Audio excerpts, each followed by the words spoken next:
Okay, so everybody welcome. And today is our TA class 8, I think session number 8. We are going to start today. And we're going to continue where we left off last time on strokes.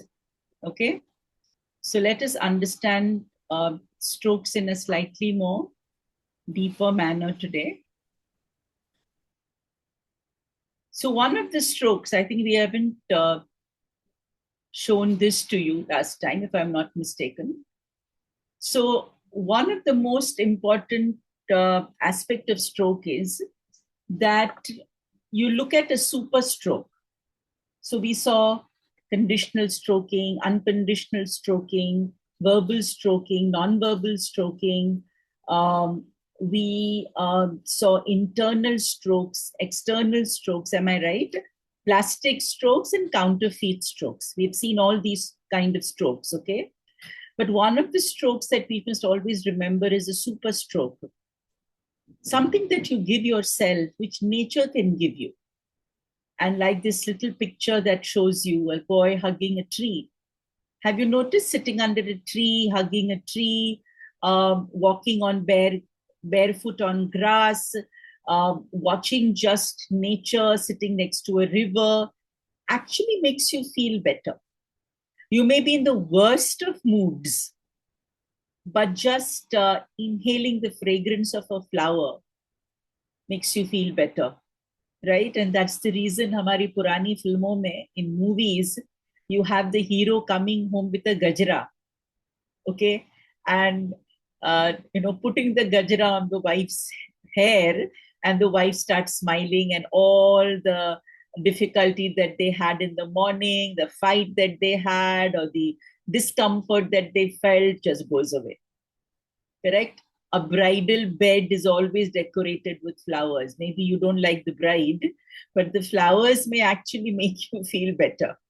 Okay? So flowers have a way of making you feel better. Similarly, your favorite food, your favorite fruit, when you go to your aunt's home and the aunt makes your favorite vegetables, you suddenly have this love for her. So things which you think are inanimate, which are not inanimate actually, have great ability to stroke you in a positive manner. And that is what Byrne spoke about, saying it's a super stroke. Okay. So this should make you understand that when you're in a bad mood, don't rely always on people for stroking you. Right? Sometimes just going and watching a movie alone, a comedy film, can make you feel better. So doing things on your own, which you also call self-stroking, right? That, along with the super stroke, can actually make you feel really, really good. Okay? So think of doing things like this for yourself, rather than always relying on people to give you strokes. Okay? Now let us look at the 6 hungers. I think we haven't spoken about this, Shakuntala, right? Okay. So Eric Byrne speaks about the 6 hungers. Why is stroke such an important topic in transactions? Because human beings have hungers. So what are these 6 hungers? One of the hungers is what we call stimulus hunger. We have a deep need for sensory input. You agree? We are constantly wanting our 5 senses to be stimulated. We are unable to sit quietly, actually. We need to keep doing something. Now, stimulus hunger begins the day we are born. Okay? Our 5 senses that are there, it is through these 5 senses that physical, emotional, and intellectual need is actually fulfilled. So these 5 senses help us to keep our body and minds active, and they prevent any kind of distress. So stimulus hunger is very important since we are little children. We need sensory input constantly, whether it's a song that you want to listen to in your car when you're going, or on your mobile you want to scroll and watch some reels, or you just want to eat something constantly. Have you noticed people who tend to retire? They constantly eat when they are at home. They're constantly wanting that. They may not be hungry, but they ask for food, some kind of comfort food. People who are at home actually eat a lot of fried food. Have you noticed bhajia? Are yaar bhajia tal do, and they want to eat it at 4 or 5 in the evening, or they have certain demands. They'll say ke आज कुछ मीठा बना दो. Even tea, the consumption of tea goes up. Or tea or coffee, whatever they prefer, goes up. Okay, why? Because there is a need for the gustatory, the taste buds. Because now what to do? You are at home, so visually it's the same house, audio also the same people, correct? How much can you sit next to somebody? You can't. So the only sense that they can move is the sense of taste, the mouth. And so you would find people who are retired actually eating more than what they need to eat. And then the wife or the husband will say, Tum jao niche zara, go have a walk and come back, and then I'll make bhajia for you. Okay? Because they have to be pushed to move. So similarly, the stimulus hunger, even for children, is very important. That is why you have children either constantly talking, they'll keep talking. Have you noticed this? People who have nothing to do, they want to talk a lot. Are aa jao na, baitho mere paas. Come and sit next to me. And then they'll just gossip. Some random things people are talking, right? Even during break time in offices, they want to talk. Why? Because they're so glued to the computer screen now. They haven't used their mouth for a long period of time. So now they want to speak. Even while they're talking, they speak. Indians, as you know, they can talk walking, eating, bathing to themselves, self-talk. Okay? Indians can talk anytime, any place, loudly, softly, singing to themselves. Okay? Because for our culture in India, even when the baby is small, have you noticed? Mothers talk to the baby all the time. Grandmothers talk to the baby, or baby can't even respond. Okay, maybe the baby wants to go to sleep. But in India, in our culture especially, there's a lot of talking that takes place. Okay, so stimulus hunger, it depends. Possibly culturally, things may be different. But in Indian culture, I know that using your mouth for stimuli is extremely important. Okay, you want to kiss your child, you will kiss it 5 times. You'll kiss the baby 5 times. Baby is squirming, stop, mama. Or the child is saying, stop it, mama. It's all wet. My cheeks have become wet. But the mother will go on. Okay, this cheek, that cheek, forehead, hand, anywhere the mother finds the cloth is not over the body part, they start kissing. Okay, and in India, as you know, your baby is being kissed by everybody. Chahe wo servant hai, chahe wo chacha, mama, taya, chachi, everybody. On that birthday day, I remember my daughter on her birthday when she was small. She would say, Mama, please tell everybody not to kiss me too much. I said, I can't stop people from doing that. And by the end of that, all she would have lipstick marks, on her cheeks, because there would be all kinds of shades on her cheeks and forehead. So this stimulus hunger, okay, for people, for human beings, need for sensory input is extremely high. So if there is somebody who tells you, who wants to talk a lot, who wants to touch you a lot, who wants to be hugged a lot, who keeps telling you, look at me and talk, it means this person definitely has stimulus hunger. So recognize, even when a client comes to see you, and when the person is talking, person is shifting, the person is using his hands, touching his own or her own hands, possibly this person lacks stimuli. So that stimulus hunger is possibly a lot in such a person. Then you have recognition hunger. I'll take some questions later, okay? So then you have recognition hunger.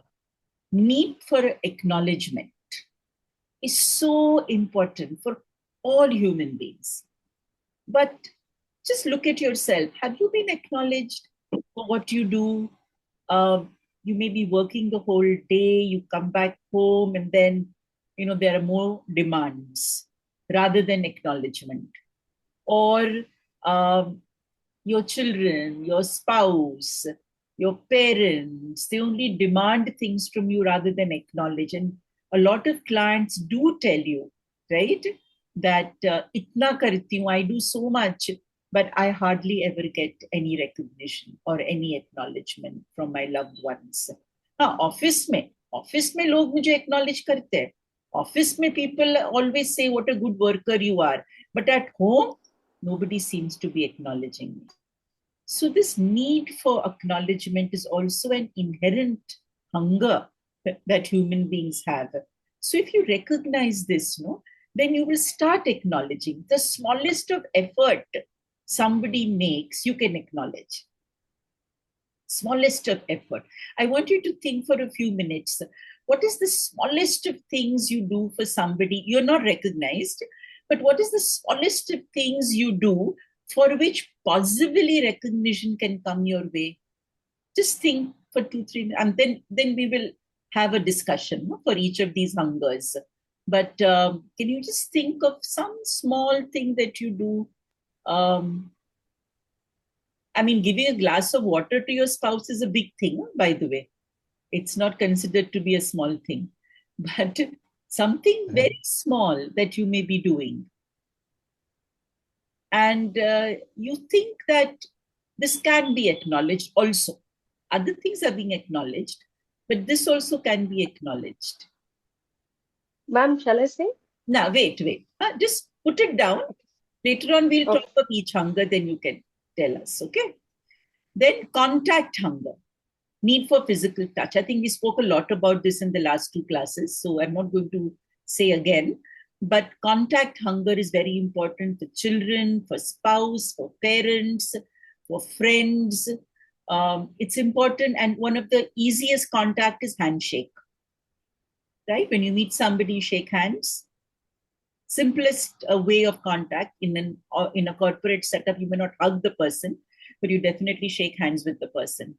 So even that need for physical contact, I've seen places where somebody puts their hand forward and the opposite person does namaste. It's okay, good. But if that person's need for contact with that handshake can be met, maybe the transaction can go well. So notice what is the opposite person's need for hunger, and then the contact can possibly take you places. Then you have incident hunger, need for novelty. Have you noticed you constantly need novelty?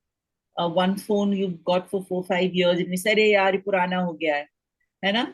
I want a new phone." The purpose of the phone is the same. That phone will also be a smartphone, and that phone will also have the same apps, and everything will be the same only.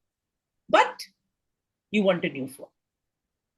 Nothing is new about the phone, actually, right? Nothing is new about the phone. But just the novelty of going to a shop, buying the new phone, the smell of the phone can be different, the feel of the phone can be different. And for you, that is novelty, right? So incident hunger. And sure, please note down the need for novelty. Do you have the need for novelty? That especially women, they go shopping, right? Their whole cupboard is filled with clothes, but they'll still say that, "Arey, aaj to kuch pehnne ke liye hai hi nahi." Hai na? "I have nothing to wear today for the party." And the husband will say, "What? You have so many clothes in your cupboard." No, they are all old. I want a new dress. I want a new sari. Novelty. Need for novelty. Is that normal hunger? That's something odd, okay? It's a normal thing. Everybody wants something new. Even your hairstyle, right? You go to if you think of the vocations of people, from carpentry to makeup people, to the spas, to the beauty parlors, to the hairdressers, to tailors. They are all tailoring to our incident hunger. Okay, all of them. So this is very important. That this is normal. These hungers are normal hungers. We all have them. All right. Then structure hunger. It's very interesting. Need to organize time. Suppose for 2 minutes I stop talking. Okay, I just stop talking for 2 minutes. What will happen? Let's do that experiment. I'm going to stop talking for 1 minute. Okay, and just observe yourself.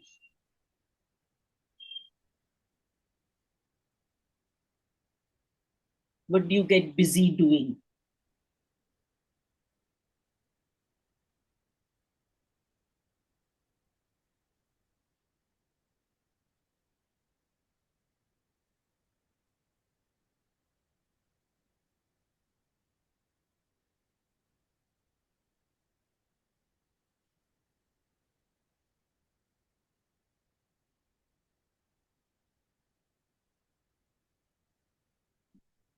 Yes, sir.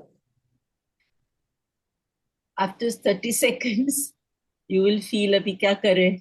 When is ma'am going to start talking? Okay?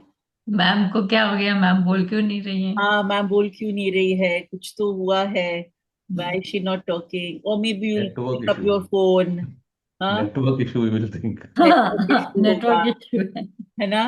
या फिर आप अपना phone उठाएंगे, या you'll just scroll on the missed calls, or you have to call somebody. Something you will do, है ना? चुपचाप 1 minute तक आप बैठ पाएंगे, बट 2 मिनट, 3 मिनट, 5 मिनट, जैसे जैसे time increases, you will have the need to organize the time. You will not be able to sit without doing anything. Am I right? So the need to organize time is extremely important. Okay? Because it's very difficult for human beings not to do anything in that time. So relaxation. You know, when my husband comes back from his jog and he's done his morning, whatever, then I tell him, now you just relax, you know. So he'll pick up his phone. I said, relax. He said, yeah, so I'm relaxing only. So actually he's not relaxing, because now he's got his phone and then he's scrolling and then he's reading. So he's not actually relaxing, right? His eyes are not relaxing. His ears are not relaxing. His hand is not relaxing. He's just gone to the gym. He's exercised, stretched his body, walked all the way, bought fruits, come home. Correct? But now sitting in the house also, what is he doing? He's still utilizing his body. He's not relaxing his body. So it's very difficult to relax. Have you noticed this? Not do anything. Just close your eyes, shut your damn ears, and just lie down. Not doing anything is very, very difficult. Because we have become human doings. Keep doing something or the other. So we have this incessant hunger to organize time. यार कितना time है? We are always in a hurry. मतलब film, have you noticed this? जब film देखने को जाना होता, अभी तो मैं जाती भी नहीं हूँ, but जब फिल्म देखने को, my husband would be like, we can't miss the trailer, we can't miss the ads. Huh? We have to be there 10 minutes before. So who goes 10 minutes before to a theater? हमारे जमाने में हम जाते हैं, है ना? But आजकल के बच्चे तो they'll buy the ticket 2 seconds before and go to the theater. Correct? Hurry up. But we are these old school, na? We want to go 10 minutes before. Even वो आदमी खोलेगा भी नहीं दरवाजा. Okay, but we are standing outside the theater gate. Okay, waiting for the gate to open and rushing in as if the movie will start before we enter. All right, very interesting behavior human beings have, because we want to structure time and we want everything to structure itself according to our time also. That's also very interesting. Yeah, don't start eating before I come. You know, like I'll come and then we'll start eating. So everything time oriented they have become. So time is very important to structure. This is also one hunger that we have. Okay, very interesting hunger it is. Then sexual hunger, passion, pleasure, correct? This is also a big hunger that human beings have. And as you know, because of this hunger, sometimes you have casual relationships, you have one night stands, you have relationships which actually don't mean anything to you. Okay, but your need for that passion and pleasure can actually sometimes override your intellect, and you can get into deep trouble.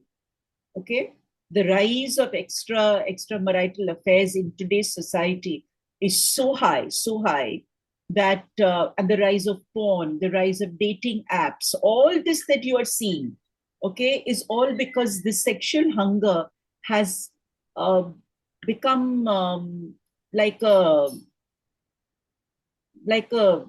addiction हो गया है. Okay, everybody wants to, because the need for novelty. Okay, the need for novelty and sexual hunger, when they go together, what can happen? It's crazy. So if somebody, a client comes to you and she's showing this kind of behavior, then her need, her incident hunger and her sexual hunger have got together. She's bored, or he's bored. Okay, he wants to try out different positions or different people or God alone knows what. Okay, so the rise of this dating apps, etc., indicates that I don't know how spiritual they are. Okay, though there is we say that, oh, people are getting more spiritual, more this, no more that, but मुझे तो लग नहीं रहा है. I think it's just structure hunger. If you look deeply at society today and the rise of this ashrams and these babas and all that stuff that is happening, and people going to these ashrams and spending 1 month and 2 months and 3 months, okay, what is it for? Is it for structure hunger? Is it for incident hunger? For what? Is it a sexual hunger? Because you have different partner, you meet different partners there. You don't know really. So when somebody comes to you and you take down their case history, you understand them better, you will realize which hunger is this person trying to satisfy.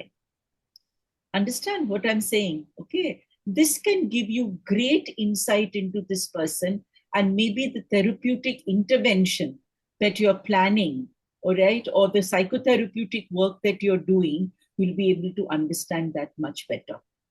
Okay, understood the 6 hungers? Okay, so now we can talk a little bit on each of the hunger. So let us look at stimulus hunger. What is that? Which sense of yours you feel is hungry all the time? Your visual, auditory, gustatory, tactile, olfactory, which sense you feel is hungry all the time? Usko chahiye khana.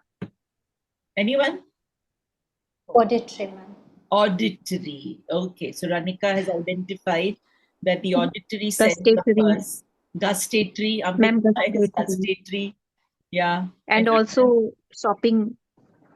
Shopping. That is the novelty. Okay. Yeah.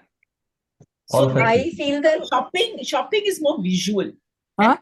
Visual sense.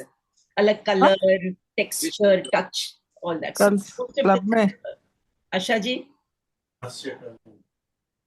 Asha ji, आपका कौन सा sense सबसे ज्यादा hungry है? एक minute knowledge knowledge. तो आप knowledge कैसे गेन करती है? सुन के, पढ़ के? सुन के Auditory. yes आपको चाहिए knowledge, but you are getting it through, so that is your stimulus. correct Yeah. Yeah. Neeta? Ma'am, I feel the need to keep doing something all the time. I just cannot sit idle. This is one of the major problems I have. Organization of time. आपको time का उपयोग करना है. मुझे ऐसा लगता है मैं पूरा दिन भागती रहती हूँ. So kinesthetic, tactile. है ना? You want to keep moving, है ना? You want to Yeah. explore. कुछ ना कुछ करते Yeah. रहना है आपको. Yeah, movement. So that's one of your sense that is actually guiding you. Okay. Now the interesting part is if that sense organ is part of your vocation, then it is excellent. समझ रहे हो मैं क्या कह रही हूँ? That hunger, that stimulus hunger, that stimuli is part of your vocation. Suppose the stimulus hunger is audio and you are basically a sound engineer. So then your stimulus hunger is being satisfied in your vocation. So that's a great thing to do.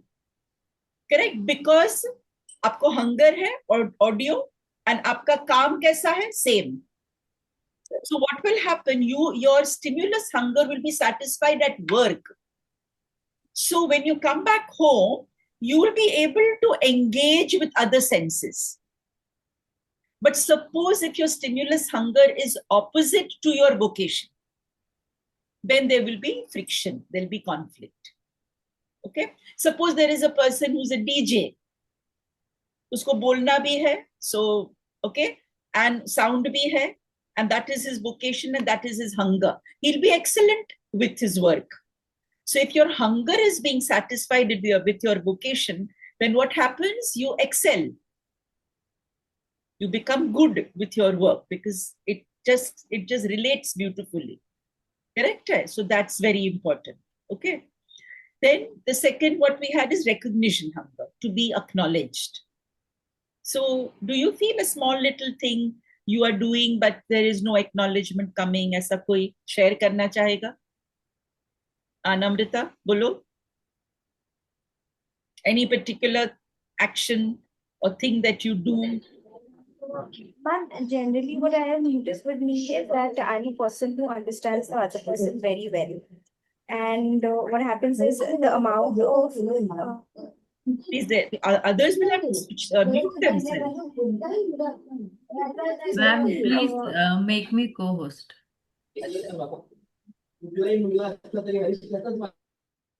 Everybody has to mute themselves. Only when you have to speak, you have to talk.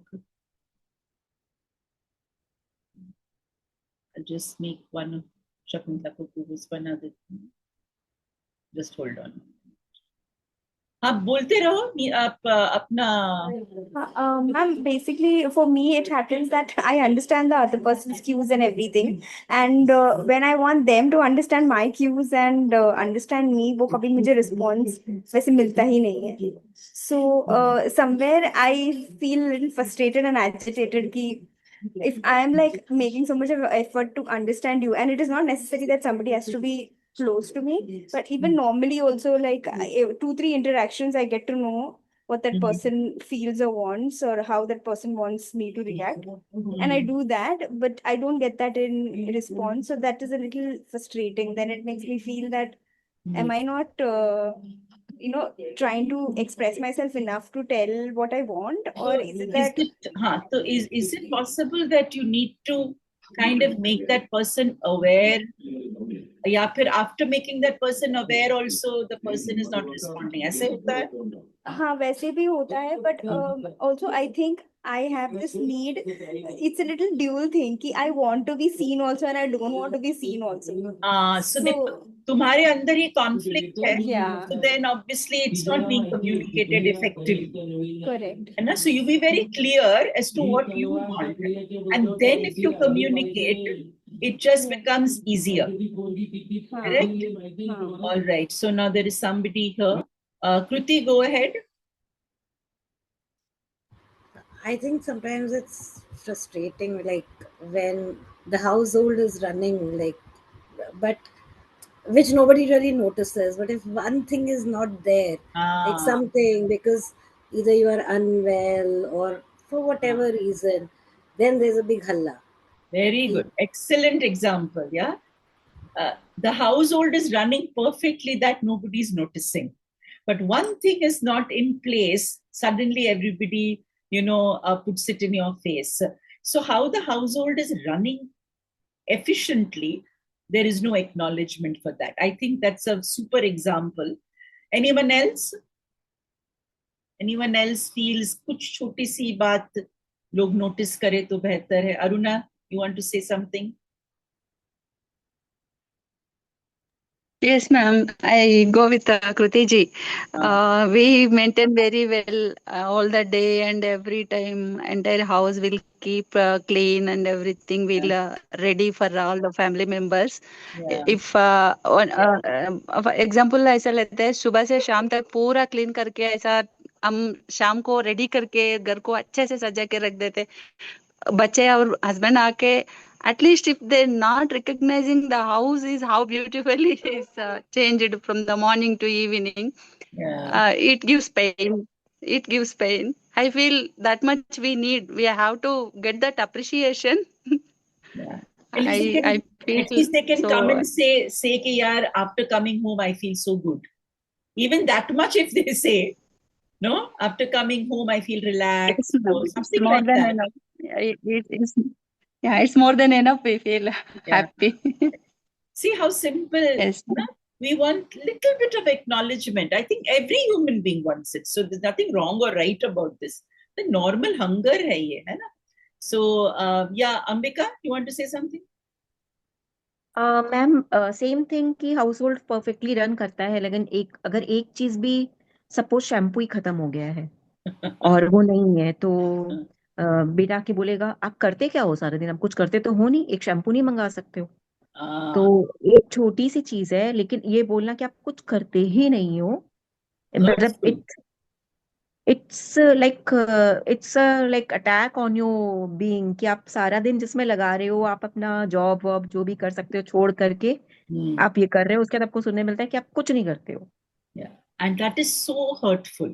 So hurtful for homemakers who actually make the home, you know. Yes. And it's the toughest job. Really, it's the toughest job. And ma'am, can I? Yes, go ahead. One more thing, like when you're sick and one day if you say कि भाई आज बाहर से खाना मंगवा लो या थोड़ा सा हेल्प कर दो घर में, तो like they say अरे बीमार क्यों पड़ जाते हो, तुम क्यों बीमार पड़ गई, you are a super woman, you know, and all such stuff not coming out. Acknowledgement is given so that they are not troubled. Yes. अरे तू तो सुपर वुमन है, तू क्यों बीमार पड़ गई, why are you falling sick? Exactly. Super woman, you know. Yeah, so that let my life run well, you know, you better take care of this, you know that. Yeah, so that is really a super stroke, or rather it's not actually a verbal positive stroke. It's more like a counterfeit stroke, you know. You are a super woman, why are you falling sick? You know, so that superwoman tag is actually not really. And they literally forget that when we are well, we are doing so much. Like that time also there is no appreciation, and when you want a little bit of help, that time also, like, you know, the irritation and frustration they throw on us. True. So I think we all understand this. Okay, recognition hunger. Then of course we have, what is the third one? Stimulus hunger, recognition hunger, contact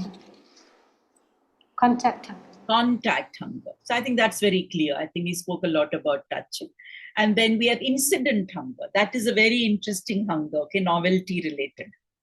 So anybody here feel that yes, novelty chahiye, something new chahiye, after 1 month you feel yeah, change karte. Like I have this thing, you know, in my home, the bed sheets, I will keep changing the bed sheet, the bed cover, the cushion cover, novelty, you know, different color, different texture. Then my husband will say, why are you changing the cushion cover? अच्छे तो है, मैंने कहा अच्छे, but मुझे और दूसरे डालने हैं. He said, बस तुम just keep buying all these cushion covers. But why are you buying these cushion covers? You don't need them. I said, no, but I want to change the bed sheet. I want to change this. Then plates, you know, like to eat. So थाली में हम लोग खाते हैं, है ना? हमारे तो घरों में स्टील की थाली बड़ी वाली, typical पुराने जमाने वाली थाली है. So sometimes I'll take out the glass, कांच की थाली, है ना? कांच की plate. They say, why are you taking these glass plates out? Are they break when you're washing? I said, but when will we use them? They are just lying inside the cupboard. आज हम कांच की थाली में खाएंगे. He said, why? There is no need. So his need of novelty is not there, but my hunger for novelty is definitely there. So what about y'all? Y'all have some hunger for novelty, Ranika? Yes, ma'am. I Something very strange that we can have tea or coffee at home, but हाँ, once in a while, both of us will be like, "नहीं, coffee बाहर जाके पीनी." हाँ. So we'll go to some cafe just to have coffee. And spend a lot of more money. Kruti, need for novelty? Actually, I wanted to ask a question. What if a person doesn't have the need for novelty? As in, there is comfort in familiarity. Like, Some people, but सोचो, need for novelty कोई और चीज के लिए हो सकती है. Like maybe you want to talk of a different topic. Like अरे इसके बारे में बहुत बात कर लिया. I've spoken a lot about that. Let me read something else, or let me listen to some other audio, some other podcast. So that also is novelty. so that is novelty for knowledge. I mean, a change For in the anything, kind change. Like you're doing something and now you want, like you're preparing maybe salad in one particular way, now you're preparing in a different way. That is also novelty. है ना? Instagram reel में वो आते रहते हैं ना, salad preparation. मैं तो एवरी रील का प्रिपरेशन ट्राई करती हूँ. कुछ भी नया आएगा, I'll try. So I have a high need for novelty. I love doing different things to explore. Maybe I have a need to explore. So that is why I feel novel, new चीज करने का मुझे बड़ा मजा आता है. But so you have to see where that hunger is being satisfied. Correct? Is it a visual need? Is it an auditory need? अलग-अलग तरीके से stimulus hunger will be visible in different ways. Yes, Surekha? Need for novelty? Ma'am, I have a travel novelty. Sorry? Like I like to travel novelty. Travel. So new places, like exploring. That's also novelty. Yeah. Anything. So anything new you want to try out, that satisfies the hunger for novelty. Okay. And human beings have that. Yeah. Have that sense of novelty. Okay. So उसमें कोई बुरी या अच्छी बात नहीं है. Then the next hunger is after incident hunger, which is the fifth hunger. Structure. Yeah. I think that you've understood, na? Organization of time. The structure karna time ka zaruri. If you have guests coming home, then you'll structure your time. No? I have to finish cooking this, then I have to lay the table, then I have to do this, then I have to do that. So we all have to organize our time well. Students organize their time differently. Adults organize their time differently. But we all need to organize your time. If you don't organize your time, you will notice you will sleep. If I ask you just sit doing nothing, after some time your eyes will close and you'll also go to sleep. You actually doze off. Have you noticed this happening? If you're not doing anything, or let's say you are reading a book and the book seems to be a little boring, will you continue reading the book? No, you won't continue reading the book because it's not. And you may also start dozing off because your time is not being structured correctly. There is no novelty in the book, and so you may doze off. Okay, so organizing time is also an extremely important hunger that we all have. And then we have sexual hunger. Okay, there's 6 hungers that Burns speaks about, and as facilitators, therapists, healers, you must be able to understand these hungers through your client also. It can actually help you to be a better therapist. Okay. Then now let's continue. And let us see more about strokes. Okay. So, ma'am, sorry to, this is Manisha. So, ma'am, hunger, when it gets too much, like it gets uncontrolled. So how do we go about that? Because a lot of time I see that the the challenges or the problems are associated with that uncontrollable hunger or something, it kind of triggering that hunger, some reaction, emotional reaction triggering that hunger. So how do we control that? So the hunger will lead to the person asking for more and more stroking. Okay? So this need for strokes will increase. So when the need for strokes increases, suppose let's take an example of contact hunger, okay? And like I explained to you, the incident hunger, sexual hunger, contact hunger, these three together can create a lot of problems. So such a person requires to go to a therapist and work with these hungers. And these hungers generally come from their childhood. There's been a lack. The hunger becoming an addiction is only because there has been a lack or a loss, because of which the hunger has now gone into a proportion where she cannot control herself or himself. So then they require to do some work, right? They require some therapeutic intervention to be done. Like, how do I give an example? The key to understand is this person requires some insight first, okay, as to why this hunger is there. So you have a lot of clients coming, right, with the need for stimulus hunger, contact hunger, sexual hunger, and incident hunger, combination of all these four. So I have clients coming like that, right? Young people wanting to get married, but not finding the right partner. And so now they're going into this spree of dating and getting hurt. And the right man is not coming, or the right girl is not coming their way, and there's more hurt and more hurt. So there has to be some cognitive restructuring. They must understand from where this need is coming.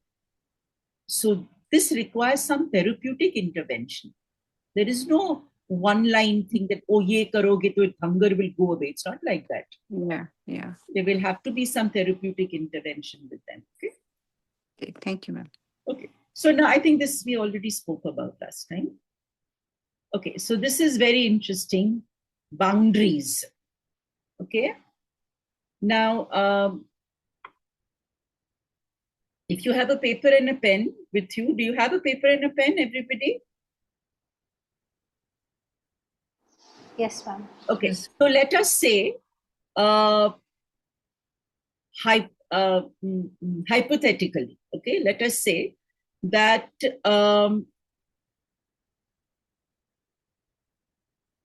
so draw a circle on your piece of paper, draw a circle.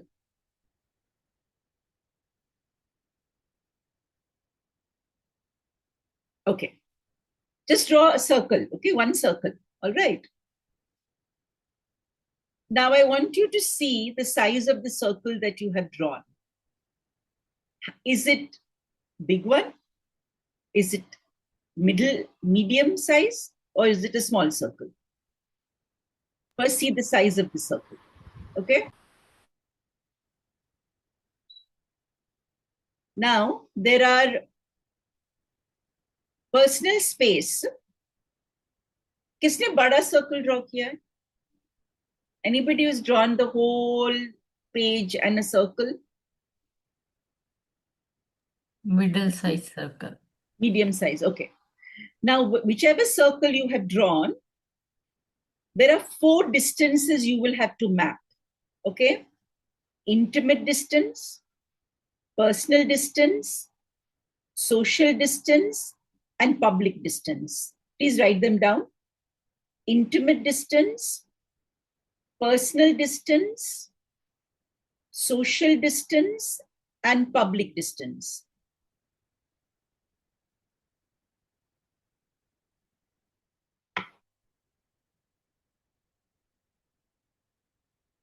Okay, so Ma'am, intimate, social, public, and intimate, personal, social, okay, ma'am. and public. Okay, I'm just going to use a whiteboard. We're writing this outside the circle, right? Not outside the circle. Then you will map it. Okay, you write it outside the circle.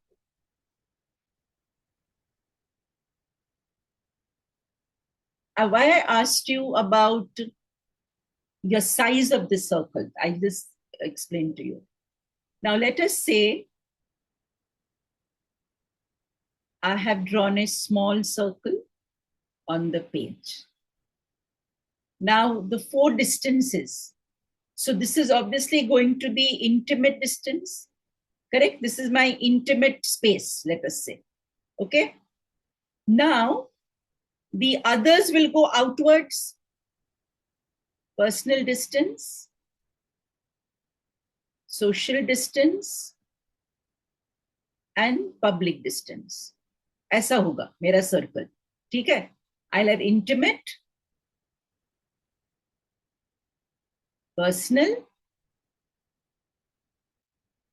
social, and public. If my circle is small, I will be an outward moving person. That means I will have to make effort. ये आसानी से नहीं आएगा मुझे. I will have to create boundaries. Correct? Moving from my intimate space to my personal space, to my social space, to my public space. I may not be that extroverted because I have begun small and I have to go large. So there are people who like to be in that intimate space and they have difficulty creating boundaries. Now, the second person who has drawn a big circle is moving from outwards to inwards. It's an extroverted person, okay? This person has created public place first only, public boundary pehle. She likes to be like this, out there. And now this person will obviously have to create a boundary going inwards to intimate space. So this person is moving inwards. Extroverted person taking time to be with oneself because there will be a blurring of boundaries. A person who has drawn a big circle first may have blurring of boundaries because the person may not be able to know public boundary, personal boundary, social boundary, intimate boundary. Generally, ऐसा notice किया गया है. Okay? That if you have drawn a very big circle, it's like you are wanting to be everywhere. And then you have to now zero down with one person, let's say your husband or wife or your partner or children. Your mind will be occupied in the public domain more than in the intimate domain. Does that make sense to the ones who have drawn the small circle and the big circle? The ones who have drawn a medium-sized circle, let us say, okay? And that person is trying to balance the boundaries. The maximum difficulty will be with the person who's extroverted. For that person to create a smaller, getting in the center may be difficult. Have you noticed people like that? Highly extroverted. They feel they're not able to create boundaries. If they have to say something to their wife, they will say it in front of everybody. अरे उसमें क्या हो गया? So big deal, है ना? Why are you feeling so upset if I said it in front of my friend? Because they cannot create boundaries. It's difficult for them. And a person who is introverted, who's made a small circle, that person will also have to create boundaries. But for her or for him, again, creating boundaries would also, maybe she'll have more boundaries which are more rigid. Because for her to trust may become difficult. So this is a very beautiful topic in strokes. It's quite a deep topic to understand the kind of transactions also that you will have. A person who's extroverted, what kind of strokes this person would give? An extroverted person. किस तरह के strokes देगा वो?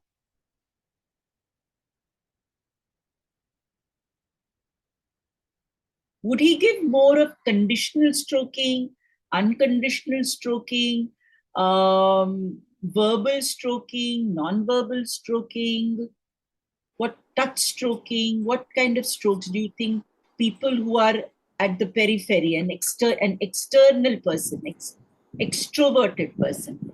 Okay, I so think Verbal and touch. I think verbal and touch. Yes, verbal and touch, even non-verbal. Most of these extroverts give a lot of non-verbal stroking, smiling, touching, hugging, even they give a lot of verbal stroking. I think it would be also unconditional. Yeah, correct. There's not much of conditional stroking. It's more, oh, I love you, how are you doing? You're super fine, Oh, you're looking awesome. They may not mean it. Many of the strokes could be plastic. Many of these extroverted people, truly extroverted जो लोग होते हैं ना, they give a lot of plastic strokes. They actually are not giving unconditional stroking. A lot of plastic strokes. You ask them, yes, loud strokes. Correct, Manisha. So a lot of plastic strokes will be given. They don't even know whom they have stroked. They'll enter the party and they'll be the life of the party. It's more about getting strokes rather than giving strokes. The way they dress, the way they speak, like they'll be talking loudly, their gestures will be slightly more louder. So they are actually attention seeking. They're wanting more strokes, because of which they give a lot of strokes also. But most of the strokes they give are plastic, but they're expecting unconditional stroking. And when they don't get unconditional stroking and they also are getting plastic strokes, many of them don't actually realize it. It's much later when it's pointed out to them that they will realize that, oh yeah, I didn't mean it actually. Maybe that person also didn't mean it.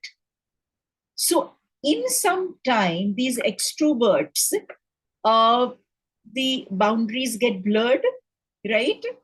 And then they don't have close friends. They have a lot of acquaintances. They're very popular also, but they're nobody to talk to. Okay? And that's when they realize that they should set boundaries.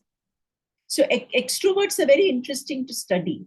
Now, introverts, they will have rigid boundaries. Okay? They will have close friends. They will not share everything, but there's a sense of distrust. But their boundaries may be so rigid that nobody is wanting to come close to them. So they'll be left with very few friends, very few. And even what will happen? Recognition strokes will reduce. Contact strokes will reduce. Correct? As an introverted person, you will notice that contact strokes go down. Recognition strokes go down. So there is always, in both cases, there will be some negatives.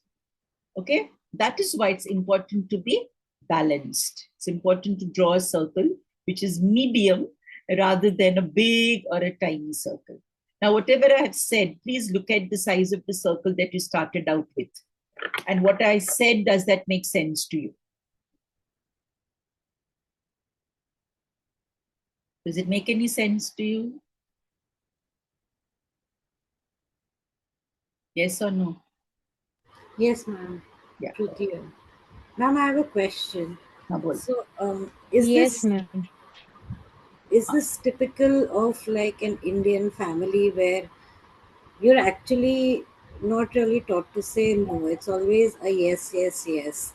So that's why we don't have boundaries. Yeah, maybe I don't know about Indian or Western, but yeah, if a child is always made to feel that you are, you're not supposed to say no. You have to please everybody. Please others. Put others first. Yeah, please others to please me. That's one of the drivers. Right. We'll be speaking about that next time. Okay? So please others to please me. Then obviously your boundaries are going to be difficult. They'll be blurred. You will Like, not. because of my experience in my childhood and growing up in adulthood, now I tell my daughter, learn to say no as easily you say yes. Yeah, absolutely. I think it's very important, especially when you're young and you're going to parties and stuff like that, and somebody offers you a drink and you don't want to. You can't say no. Young people get into trouble because of that, right? And also when they date, when they go out for these dating apps and they go for dating, and the opposite person is asking you to do something, and you don't want to, but you don't want to displease that person because that person may not call you up again, and that need to be to have contact hunger actually gets you to blur your boundary. So you have to be very, very careful about understanding boundaries. So yes, Kruti, that's right. Shweta?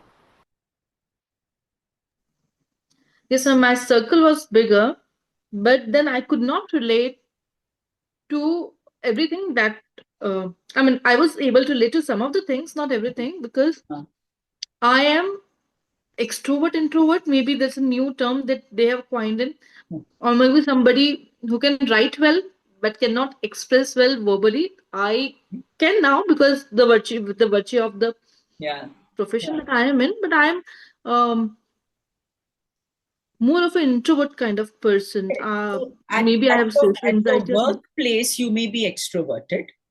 Yes. But at your home or left to yourself, you could be introverted. Yes. So that much of understanding, if you have, then you're okay. Like you've learned to balance what to do at your workplace and what to do at your home. So that is fine. That's not a problem. Yeah. Okay. So you can create your boundary because at your workplace you are a different personality, right? Yeah. Or maybe I have learned to over the years. Yeah. Over the years. Correct. Yeah. So that's fine. No? So if you go back in time, then you'll be able to understand whether when you were a younger person, 20s, were you able to create boundaries or not. Today, I was a very people pleaser kind of person, which I'm not now. I was a very people pleaser kind of person. Correct. So which I'm not now. Now that you're older, obviously you have learned from your experience. No? So that's fine. Yeah.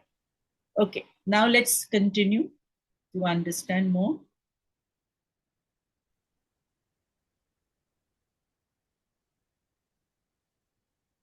Okay, so boundaries need to be respected. Now, handshake, I think I already spoke about the handshake. Let's go ahead. Okay, now positive or negative strokes, okay? Now, positive, negative, conditional, giving. Now, please, let's go one by one, okay?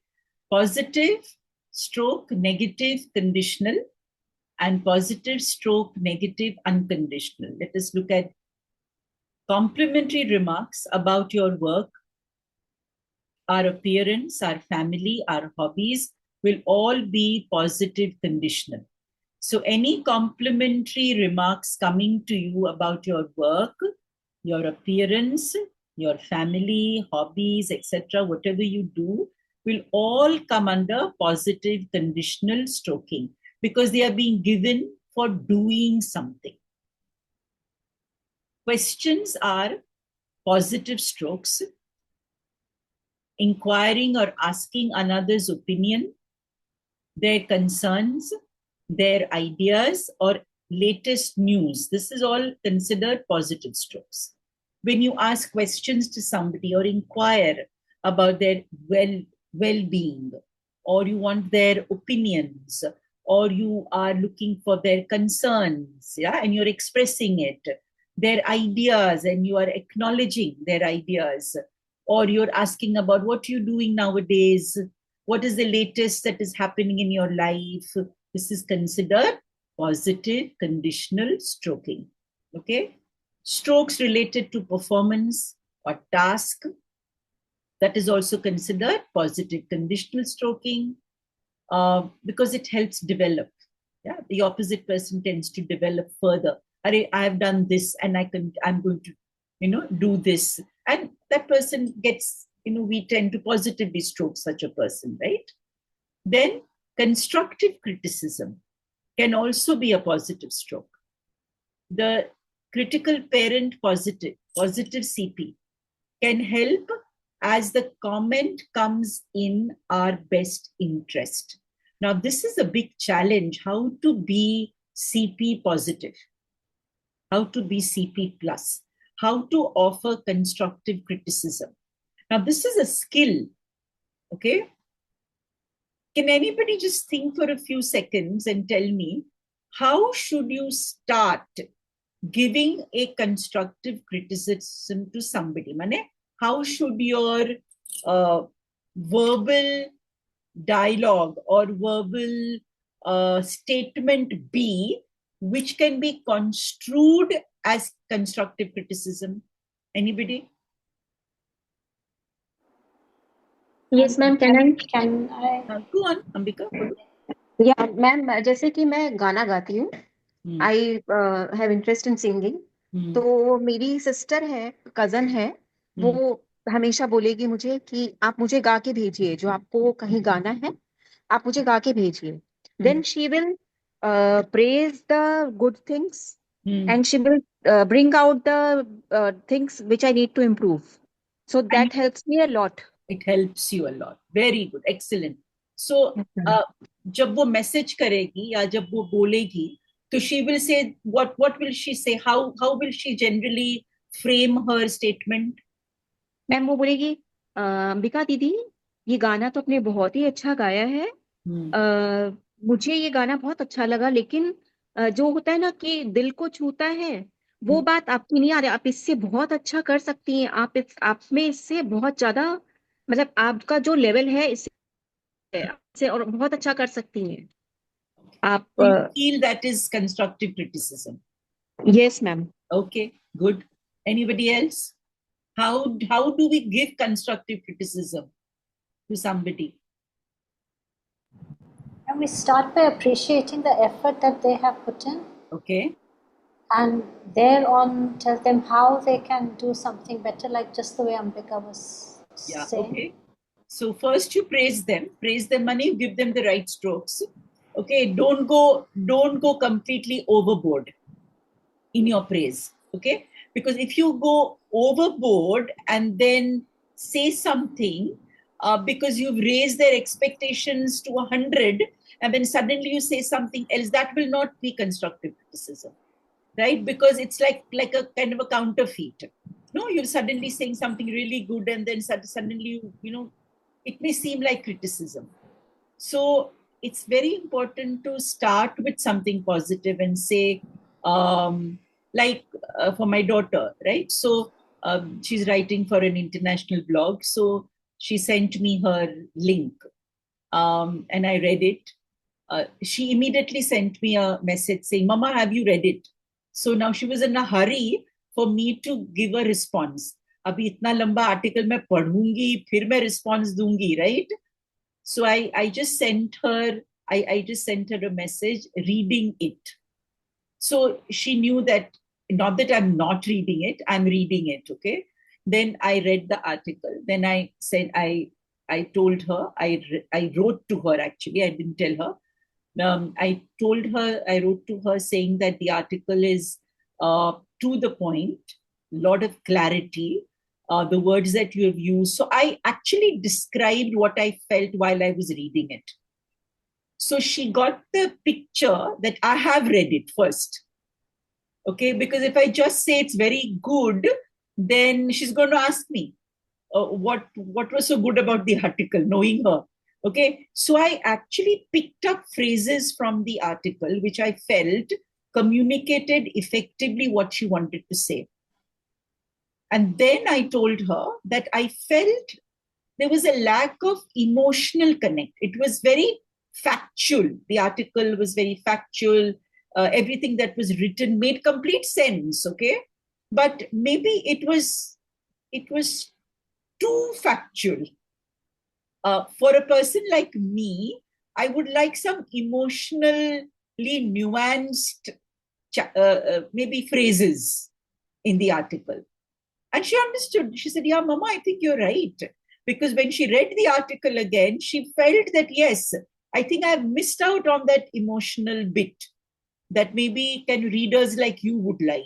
Because she's writing for all people who are reading. So when you offer constructive criticism, you must always pick up something from what that person has written or said, so that the person knows that, yes, you have read it first. That's very important. And then offer where you felt this was needed. So this way, what happens is you're not only helping the person write better next time or sing better next time, है ना? Because जैसे अंबिका ने कहा कि the sister-in-law likes good music, but she's not a singer.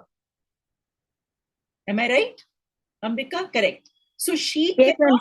she's a dancer. She's not a singer.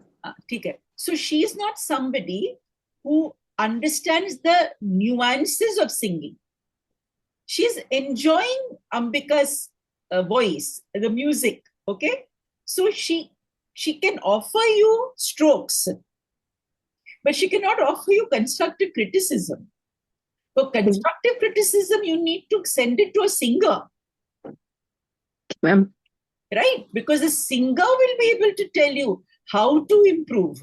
अगर आप कोई भी काम कर रहे हैं, send it to an expert or somebody who you regard in that field. That person can offer you constructive criticism. Otherwise, people can offer you strokes, conditional strokes. आपको मिल सकते हैं. Yes. Anybody else?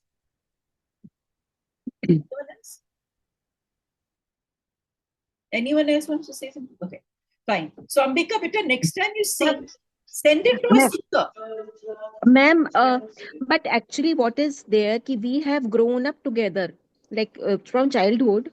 So she used to say jokes, like emote jokes in front of people, and I would like refine it, do it like this, do it like this. Now, like whatever like criticism or whatever stroke she gives me, it really helps me improve my singing, because when I have like I think I've हाँ, अभी वो क्या बोल रही है वो ध्यान, next time ध्यान रखो, ठीक है? When she's saying something, is it offering constructive criticism or is it giving you a lot of strokes and it's making you feel so better that you want to sing better? Okay, ma'am. It can be two things that can happen. Yes, ma'am. और अगर आप वही गाना एक singer को भेजेंगे, then that singer can offer you the right kind of criticism. That is very true. कहाँ पे कौन सी मुर्की या कौन सा जो भी है जो आपने लिया है, या कहाँ पे कैन falsetto हुआ है, you know, all that they can tell you. So next time send it to a singer. That will really benefit you as a singer. Yes, ma'am. Okay. Thank you. So understood about constructive criticism. Okay. Then the macho culture has sent disguised positive strokes. Okay. So they send you nice, अच्छी बातें करते, they kind of disguise it. Okay. The macho culture can send disguised positive strokes. They may say something like my daughter's partner, okay, boyfriend. तो हम लोग अभी birthday थी, my husband's birthday was there, so we all went out for lunch, and you know, he was also there, and then after the lunch and all that, we were going out. So he said to me, no, he said to my husband, wow, uncle, fantastic, मजा आ गया आज तो. Okay, so he didn't say anything about the food or about the ambience or about being invited or about how my husband is looking or the shirt he's wearing, nothing. Okay, he just said, uncle, मजा आ गया आज तो, इतना मजा आ गया, कितनी बातें की हमने. So, you know, the attitude was, the positive stroke was disguised in the attitude. There were no words that were said. It was just the attitude which stroked my husband. That's called a macho way of stroking. Okay, or they'll kind of back, like you have friends who will back slap.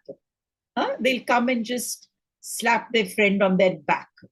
It's actually a stroke. It's a positive stroke. But it's a macho way of saying, "Arey, tu mera sabse acha dost hai."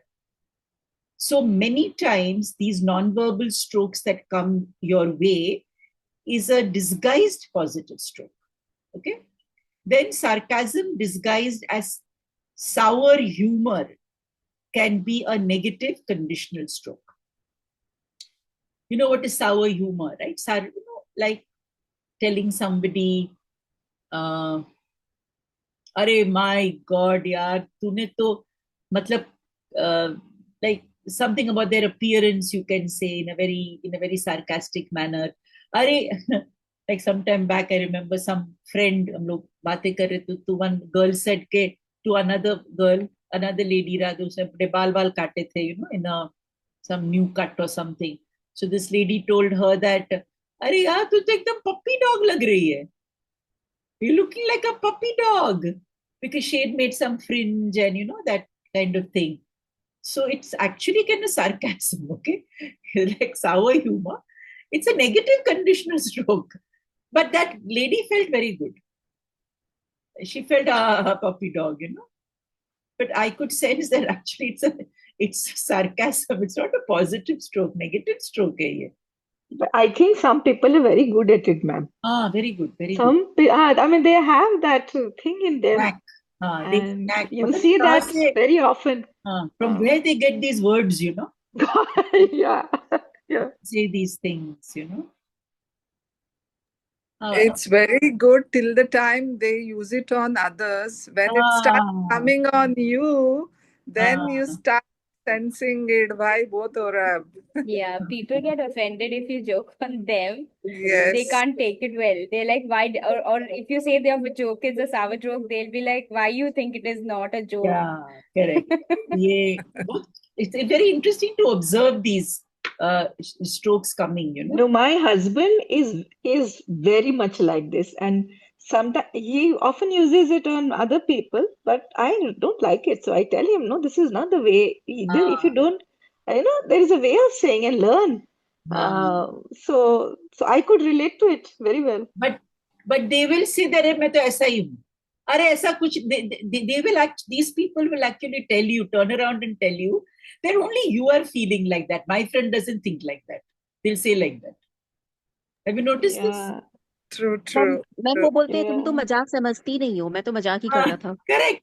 I was having humor. You don't understand humor, but my friends understand my humor.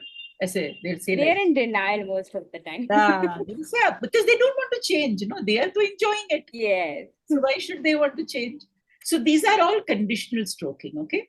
Then you have positive, negative, unconditional stroking. This is very important. It's very important, okay? Given for being the way you are. This is for doing things. And this is for being. Now, these are very dangerous, okay?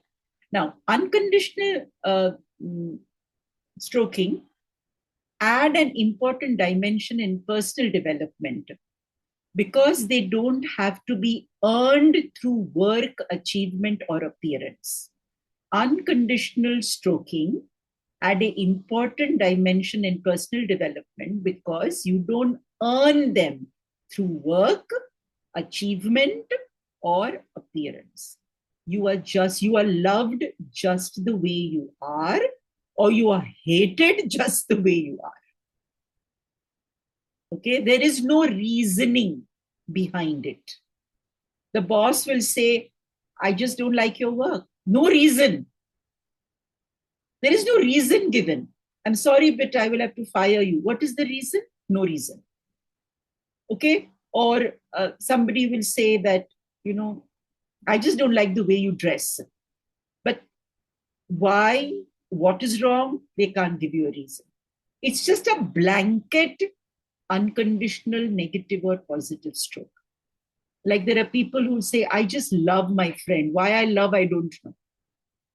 I just love you. It's an unconditional positive stroke. that can work wonders for you. But an unconditional negative stroke can actually guillotine you completely. You know, when somebody just says, I don't like you, you know, and this is very common nowadays with people who are trying to date. I have a lot of young people who come to me, and especially females, okay, they'll come and say, ma'am, I can't understand what is wrong with me. I'm looking okay. I have a great job. I'm earning well. You know, I have no family issue. There's no problem, ma'am. Yet when I meet guys, they don't call me back again. I can't understand why it is happening. So it's an unconditional negative stroking that is taking place with this person. And she can't make sense, can't make head or tail out of it as to why boys don't seem to be giving her a second call. Or why, after dating some 50, 60 men on these dating apps, she's not yet found a partner. It's very frustrating, very, very frustrating for these young girls. I mean, most girls I'm seeing is mostly young girls call me up more than guys, because these guys are the ones who are not actually giving her a call back. So obviously these guys are not calling me. It's the girls who are at the receiving end. But this is actually, it's a trend. I don't know how many therapists here are seeing this trend in their work, but I definitely see this trend. Another, being told someone enjoys your company is a positive unconditional stroke, while being nitpicked is a negative unconditional stroke. Always finding fault with somebody. That person turns around and says, Bhaiya, mere mein kuch acha hai? Is there something good in me or not? Or only negative things you're able to see in me? Right? So nitpicking always is an unconditional negative stroke. Then inquiring about a hobby, health of a family member, and excitement regarding someone's achievements could be a positive unconditional stroke. You know, always saying, Arey, what else have you done? Yeah, tell me more, tell me more. It's a very nice unconditional positive stroke to be told to somebody, because it just, you know, makes that person feel, damn good. You know, I did this, I did this, I did this. Super. Really nice. Okay, it actually gets that person to continue inspiring others. So I'm very lucky. I get a lot of positive unconditional stroking. God bless everybody here and everybody all around the world who keeps giving me, sending me unconditional positive stroking. I sometimes wonder, wow, I mean, kahan rakhungi main itna pyar apne dil mein? But honest to God, I'm so thankful that a lot of positive unconditional strokes keep coming to me. And I think it just makes me feel more inspired to do more better, more work, reach out to more people, right? So it's working both ways. But definitely, I think I'm at the receiving end for just giving me so much of love. So thank you. And so this is where you understand positive and negative unconditional stroking, okay? Now let's look at the stroking pattern, okay? Hold on. So, okay, let me skip this because this is all for corporates. Okay. Okay, so let's look at the stroke pattern analysis. Let's do this exercise.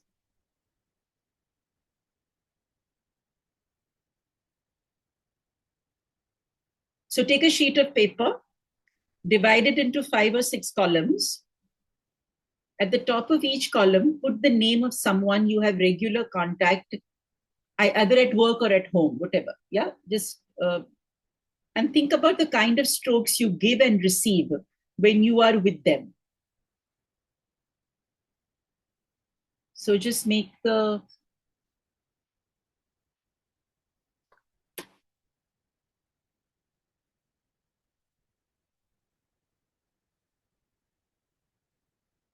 why the image is not visible. But anyway, it doesn't matter. So just make the columns, okay? And write the names of the people.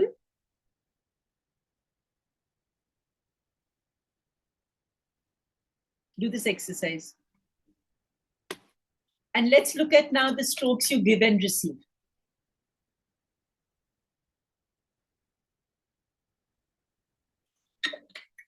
Strokes you are giving. Now you know all the strokes, okay? Strokes you are giving and strokes you are receiving. From the same person, okay? What are you receiving? So this can include helpers also? Helpers also, yeah, anybody. You can write anybody's name.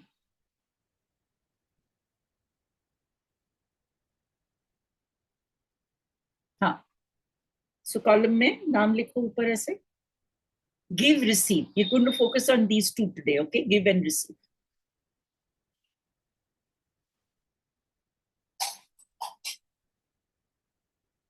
What strokes you are giving? Verbal, non-verbal, conditional, unconditional,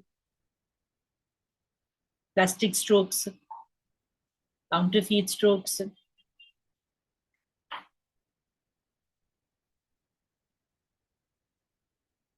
Touch strokes, non-verbal, verbal.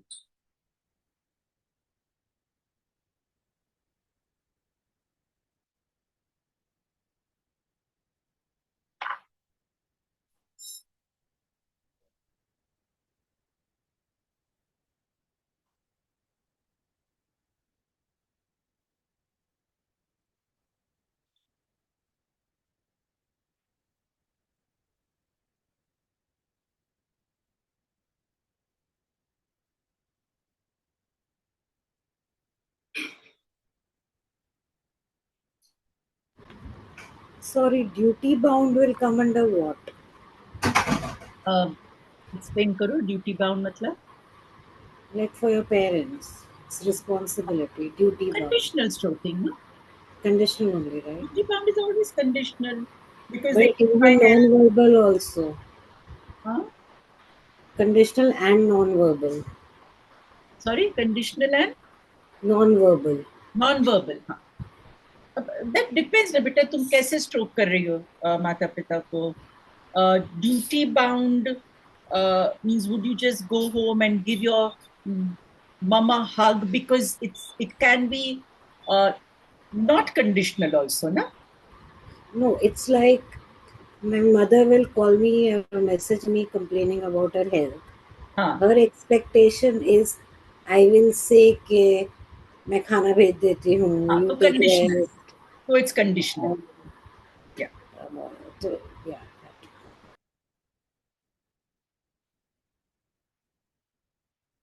She's asking, you are giving.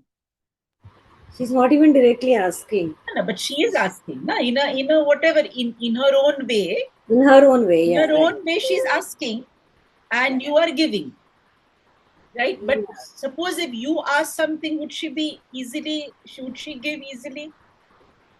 If it's for my daughter, yes, not for me. Not so. So then you focus on yourself, okay?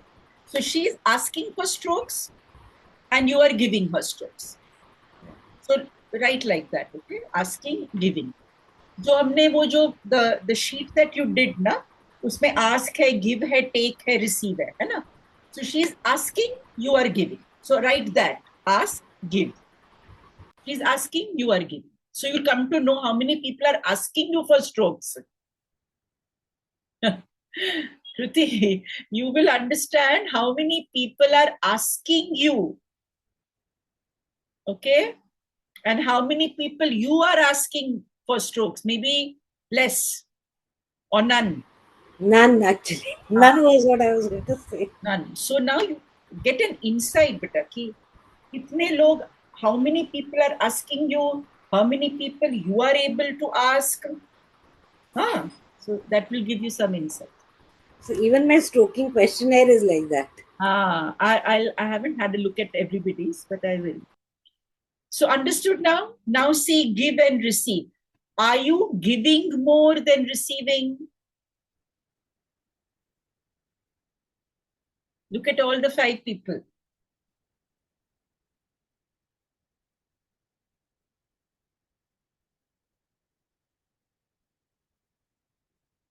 Giving more. Okay, Namrata. Should I look at the chat if people have written?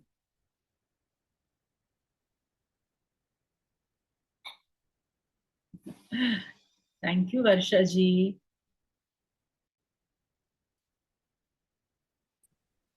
Okay, giving more. Mrinaldi says giving more, giving more. At work, it's plastic and counterfeit. Good, Mrinaldi. Maya is giving more. iPhone. Dominic says giving more. Need to set more boundaries. Yes, Dominic, that's true. Okay. Now let us look at the next slide. Almost the same. Okay.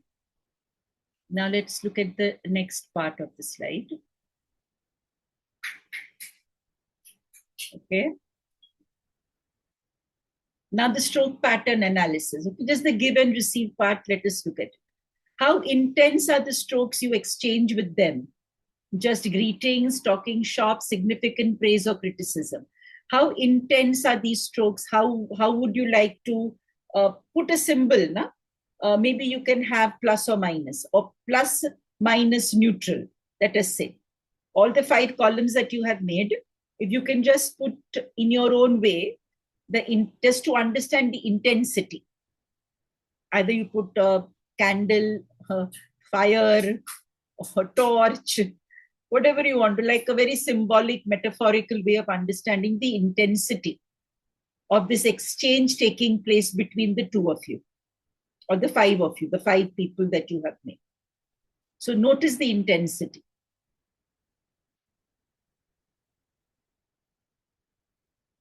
Now, do they give you positive or negative strokes? Well, how are they stroking you? You feel like it was mentioned counterfeit and plastic. So she's got the idea that at workplace, generally counterfeit and plastic strokes are being given. So positive, negative, just look at your stroking and see what is happening, okay? What strokes do you give them? What kind of strokes you are giving them? How often do you give each other these strokes? That's very important. How often are you giving each other these strokes? Every day? Maybe once a day? Most of the time? Like Krutika example हम ले सकते हैं. But if her mother calls her up, let's say thrice a day, and thrice a day she's demanding you to give her positive strokes, then the transaction is going to be ulterior. It's going to be an ulterior transaction, right? And there'll be moments when Kruti would like to cross the transaction. Put the phone down quickly. No, I have put boundaries over there. You're not allowed to call me. Message. And when I have time, I will reply or I will call back. Correct. These boundaries need to be maintained. Otherwise, what will happen when she calls you frequently and you have to speak to her, then maybe the negative stroking would increase. Okay? Yeah, like recently, it's like she needed the driver and the car. So it was like the whole conversation was so roundabout. Oh, do you have to go anywhere? Does your daughter need the car? I'm like, where do you have to go? Do you need the car and the driver? Then I will send. What time? Like she will directly not ask. Ulterior, na Vibha? Transaction is basically ulterior. But you are able to read it, so that's okay. Are you operating your stroking on an exchange basis? You stroke my back, I stroke your back. You pat my back, I pat your back. That can happen at the workplace. Okay? Or it can happen even with your spouse for that matter. So I was about to ask that, with the spouse, because it's very transactional. Correct. So this is a very... I'm the nurturer, you're the provider. Yeah, this is a very transactional stroke. It's on exchange basis. Yeah. What are the strokes about? If these are exchange-based strokes, what are these strokes about then? Is it more to do with need? Like it can be money, it can be appearance, it can be just to accompany, spending time, because I'm bored, just sit with me. What need? This is where the hungers will come up. This is where you will be able to locate your hungers. right? Are they conditional or unconditional? Many things you can look at. Are you offering everyone the sort of strokes you prefer, regardless of their preferences? This is very important. I'm offering strokes, the kind of strokes I prefer. I'm not bothered about what preference you have. So are you offering everyone the sort of strokes you prefer? I prefer non-verbal strokes. I'm giving non-verbal strokes. But maybe their preference is verbal strokes. Maybe their preference is touch strokes. Maybe their preference is unconditional strokes or conditional strokes. Actually, children, have you noticed this? Children prefer conditional stroking as they grow older. Chote bachcho ko they prefer, give me a hug and all that stuff, okay? But as they grow older, children like to get conditional stroking because they are getting used to conditional stroking in school. Understand?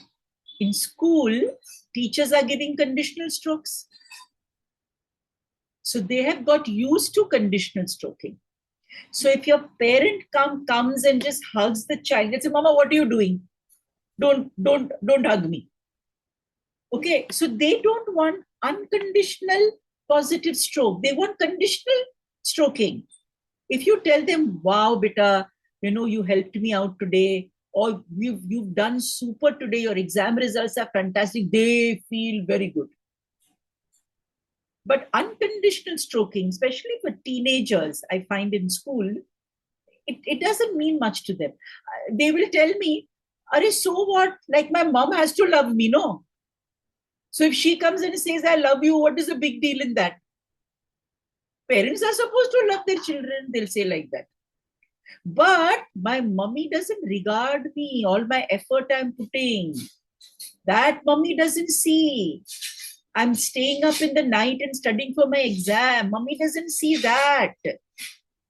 So conditional stroking. They want conditional stroking. So as a parent, you may think, I love my child. I'm doing everything for my child. The child turns around and says, so what, mummy, you're doing all this for me? So it's important that if you have a child who is a teenager, especially 12, 13, 14, 15, 16, that age group, okay? When they're older, they've gone to college, they are not much concerned about your strokes, let me tell you. Because your strokes have been replaced by their friends, okay? Or maybe their girlfriend or boyfriend, okay? But when they are at this age, 12, 13, 14, this is the time conditional stroking is at the highest peak, is what teenagers want. So that is when I tell parents, look very careful at what your child is doing. The smallest thing the child is doing, okay, like the child is sitting, maybe today he has sat for 2 hours and studied. Stroke him and say, wow, you sat for 2 hours and you studied. Fantastic, beta. Very good. That's what the child wants. Or a simple thing, even if the child comes back home before 9, the child is playing down, even small children, I'm saying, we're playing down and you've told them that by 7:30 they have to come up, and the child comes on that day at 7:30, stroke the child and say, fantastic, beta, today you've stuck to time, 7:30, you've come back home. Child next day will also come back home at 7:30. So conditional stroking. Okay, don't think that, and I love my child unconditional. No, preference of children is conditional. Are you understanding what I'm saying? Okay, good. Then, are you only giving positive strokes to a few special people? Are you giving positive strokes to a few special people only? Or are you giving positive strokes to everybody? It can be a non-verbal stroke to your watchman, smile at him. Yeah, or the garbage lady who comes and say, thank you so much. Are you giving positive strokes to more or just to a few special people? Then does a lack of stroking coincide with those relationships that are not as good as they might be. Is it possible that some of your relationships are not going well because of your stroking pattern? You have to think carefully, huh? If a relationship is not going too well, then it is possible that your stroking pattern is not right. You're not thinking carefully. Yeah. Ma'am, to interrupt, but can it be the other way also? Like? Because the relationship is not good, you don't want to give the strokes. But you want to make the relationship better, no? Then the stroking will have to be changed. Okay. If you want that relationship to get better, then you will have to study the stroking pattern. Okay? Okay. Sorry to pick up from what Mrinalini ji is saying. Maybe we don't want the relationship to be better, but just want it to be civil and cordial. Yeah. Then you'll have to give some amount of, let's say, conditional stroking. You want the relationship to be civil, right? Like just, let's say simple, matter of fact, daily kind of, like the life goes on well, that kind of thing. And now without much conflict, then conditional stroking has to be given. So there is a concept now of co-parenting and silent divorces for all practical reasons. Silent क्या? Divorce. Doers. Divorce. Silent divorce. Achha. Yeah. So co-parenting and silent divorce. You stay together for practical reasons, for financial reasons, but you are basically in a space of doing your own thing and raising a child or children together without having any other expectations per se.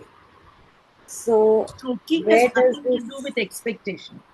Stroking has to do with transaction.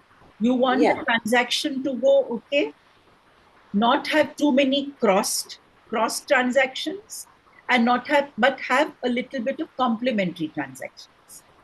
Okay, because that's what you want. You want to have some complementary transaction. So for complementary transactional, conditional stroking is a must. Right. Like if you're sitting on the dinner table, let us say, okay, there is this child in the house and the husband and wife, there's a silent divorce going on, jo bhi hai, theek hai? But you would like to have a meal together for the sake of the child, let's say. Okay, then conditional stroking is required, no? Like you can't be frowning. So non-verbal positive conditional stroking can be done. Right. Where you can pass the food to the opposite person. Correct? Smile at that person, serve that person. कर सकते हैं आप, no problem. You can serve a chapati to that person and say, Papa likes hot chapati, so I've made hot chapati today. So the child knows that mummy is capable of having complementary transactions with a man whom she is not, whatever, whom she's not very fond of. You see? But at the same time, I feel that I don't want to be the incorrect role model when my daughter thinks that this is what even she's supposed to do. To give a hot chapati. No, it's not an incorrect role model. It is how to be civil. How to be civil on the dining table. Somebody's like, and there is no incorrect anyway, Kruti. The fact that a couple is living in a silent divorce is not a great role model anyway. Right. So where is the question of this chapati thing? I'll give an example. A silent divorce, if you think that a couple staying together for the sake of the child, and actually this whatever, I don't know what it means by a silent divorce, but sharing space. Okay, so silent divorce means you're sharing space. You're sharing a dining table. You're sharing a kitchen. You're sharing many things are being shared except a bedroom. Okay, I don't know if silent divorce में even the bedroom is shared. क्या होता है Kriti, silent divorce? I need some coaching on this, by the way. What do you mean by silent divorce? Yeah, this is the new age term, and co-parenting and silent divorce. How It can is you co-parent when you're living in the same house? The child is aware that my parents are not in the same room. They are not going out together. They are not doing things that they used to do together. I mean, that is the worst role model that a parent can be. So I have a client, my astrology client. They actually divorced. They're in their 50s. Yeah. They're officially divorced. Alimony and everything is settled. Yeah. Wealthy Gujarati family, by the way. Yeah. But after the divorce, they decided to live together, and the child has gone to UK to study further. Yeah. But now they are living together as roommates because financially it makes more sense, and they're friends. They are like, we share a better relationship now than we did in 20 years of marriage. But they Because are there's no, giving each other conditional stroking. yeah. It is not possible not giving each other conditional stroking. The fact that they're saying, or they may be saying to each other, let's go out for a movie, okay? Because they're friends now, Yeah, right? roommates, more like I don't roommates. know. I don't know what they may be sharing. I think the relationship dynamics are changing so fast now. Yeah. But there has to be some amount of stroking, otherwise they cannot live under the same home. It's not Right. possible. Some conditional stroking will be given to each other. It may not be verbal, it may be non-verbal. Yeah, stroking is given as a part of life. I mean, in They conditional will be form or stroking each other. They cannot live with non-conditional. them. Like sometimes with my helpers, it's carrot, sometimes it's a stick. There will be some stroking. Are you behaving differently towards some people so that you seem to have favorites? So this just various pattern. जब हम stroke analysis करते हैं, so we look at all these various things. Okay. And then what you all did, okay, the questionnaire that you all did, it's called stroke economy. The whole thing that was given to you is called stroke economy. It is something that was created, or rather written by a TA analyst called Claude Steiner. So don't give, don't accept, don't reject, don't ask, and don't stroke yourself. So what he said was, you have strokes to give, but you don't give. Nothing carefully. You have strokes to give, but you don't give. Do you do that? You can give strokes to people, but you don't give. आप लोगों को, you can appreciate others, you can say good things to others, you can recognize others' contribution, but you don't give. You hold it back. Ma'am, we do it selectively to selective people. Very good. So when you do that, then you will also get selective stroking. If you are, so he's these 5 things you can write down, okay? What he said, don't give strokes even if you have them to give. Don't accept strokes even if you want to. Don't reject negative strokes even though, I'm going to say it slowly, write it down. Don't give strokes even if you have them to give. It's called stroke economy. The heading of this is stroke economy. And this comes from our parental messages, by the way, and certain myths and rules that we have learned as a child, okay? So don't give strokes even if you have them to give. Don't accept strokes even if you want to. Don't accept strokes. This is a parental message, okay? Don't accept strokes, even if you want to. Don't reject negative strokes, even though you want to. Don't reject negative strokes, even though you want to. Fourth, don't ask for positive strokes, even if you wish to have them. Don't ask for positive strokes, even if you wish to have them. And last is, don't stroke yourself. These are all parental messages that we are carrying, which causes stroking problems. So, I have strokes to give people, but I don't give. Because I am told by my parents as a child, सबके साथ अच्छा बनने की जरूरत नहीं है. You don't have to be good with everybody. Oh, this person, he's your maid, he's your driver. What are you smiling at him for? So don't give strokes. You have strokes to give, positive strokes, don't give. Don't accept strokes, even if you want to. कोई मुझे compliment दे रहा है, somebody is giving me compliment, and I say, no. Actually, this person doesn't mean it. I don't think I should be very happy just because that person is saying something nice to me. Maybe he doesn't mean it. So I don't accept strokes. I don't accept strokes from such people. Why? Because I don't like that person.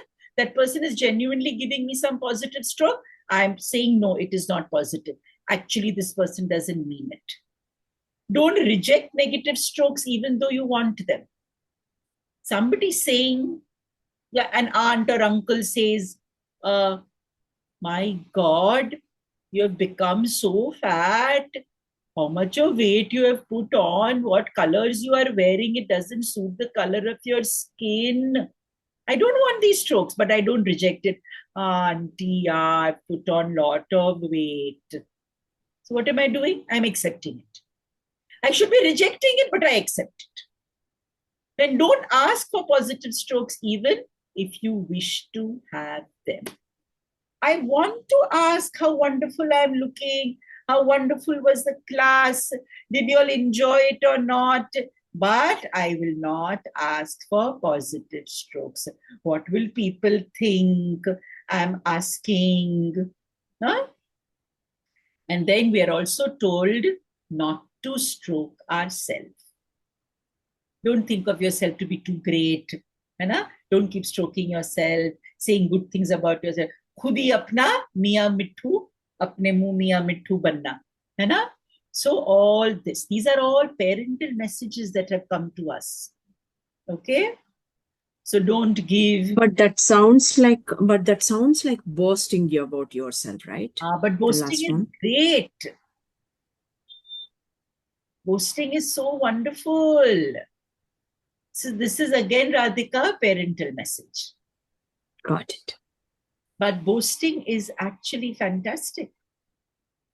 Abhi, people who are going to come for my inner child retreat will be boasting for 1 minute when they come. They'll have to boast for 1 minute. And they have such difficulty to boast. They'll say, what do I say about myself?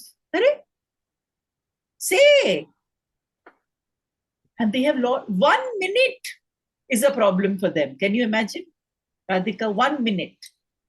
That means how suppressed you have been. And you don't consider all that you have done of value. It's not like suppressed, but like it's like being down to earth, I feel. Like, like being in the spiritual path and all, like it's like my duty I'm doing, but like it's not like, let me not boast about it. Why not? Why can't you say all that you have done? Why? What will happen if you say? Because people, your significant adults, have told you, you should not say all bad things you can say, because that will help us to correct you. You didn't do this, you didn't do this, you didn't do this, you didn't do that, so we can correct you. But all the good things are good things, so you have to do, na? But I need to be stroked, no, for the good things also. And, you just look at your childhood, Let me tell you, when a child has been stroked positively, okay, and the child is, you remember when you were a small child and guests came home, come on, beta, say the nursery rhyme. It's boasting only. The child has to say the poem. Okay, what is that? Parents are boasting that my child knows this nursery rhyme. Then child grows little big. Oh, my child can dance so well. Beta, show uncle.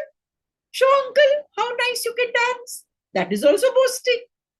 Then child grows little older. My child is learning Bharatanatyam. She is having her Arangetram. Now come on, show auntie. Which is the first dance you're going to do? Come on, show. All parents love to show their children off. Yes or no?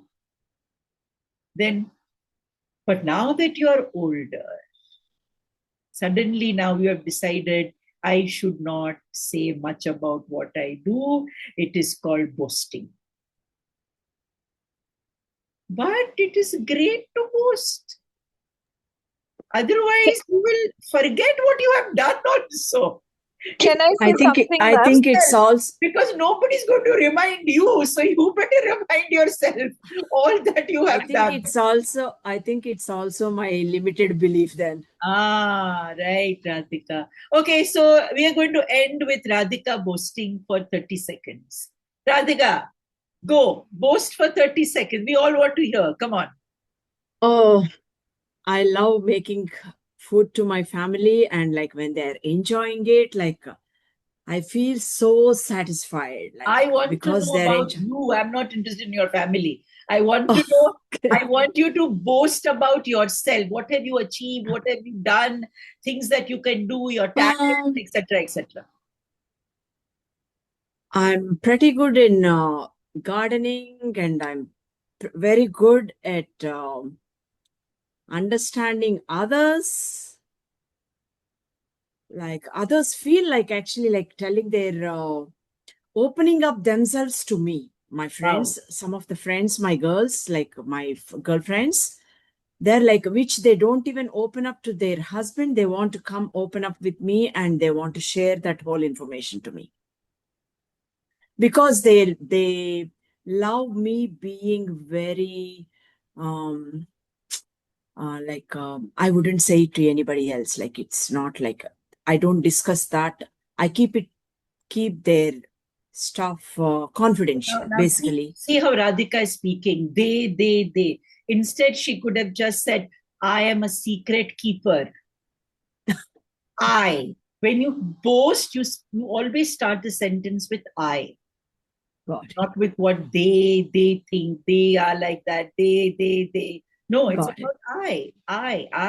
Yes. Yes, I'm a person who can keep things very confidential. Right. So that gives the trust to the others to open up their and vent their stuff or anything, Yeah. So I'm good at this. Very good. Excellent. Understand. Okay, so when Thank you you. boast, it has to be I. All right, Ranika. I just wanted to say something because Radhika mentioned, because sometimes you're spiritual and you don't want to boast. So I don't think being spiritual means downplaying yourself in any way. We've just gotten into this habit of downplaying. And I also wanted to share one thing about today's session was that somewhere towards the end, there's the switch that just turned on, and I just understood myself better. Ma'am, you know my relationship with my mother, and you also know that I'm largely very quiet. I'm not very in the public eye. I don't advertise. I don't go out reaching out to people. And I just realized that, somewhere when I was growing up, my mom always said that, my other two children are very Siddha, my elder brother and sister. And this one is very too clever. She would always say something like this. And it's something that I've always heard her saying. And somewhere I felt that, it kind of put this thought in me that I do not have to show that smart version of myself. And I think that is probably why I have this habit where I don't put myself out there in the public view too much. I keep to myself. I'm not sure if I'm analyzing this correctly. Yeah, but maybe whatever you're analyzing fits what you are thinking and what is making you, I mean, it's like a light bulb that come up for you. Yeah, very good. Yeah, Kruti? So, not boasting, but I think I have a lot of self-respect and self-esteem which I've developed over the last few years, and I can say that I am good at what I do, which is my work that centers around astrology, numerology, be it teaching, be it mentorship. I am being someone who's technologically not very good, so I feel a kind of pride. I mean, just today my daughter said, "You're getting better than me." And for the longest time, I was dependent on her. Fantastic. Please, yaar, mera post kar de. I don't know how to post it on social media, how to create a post. So I think for me that is, that was a huge compliment for me. It just happened today, and so that I take a certain sense of pride in it.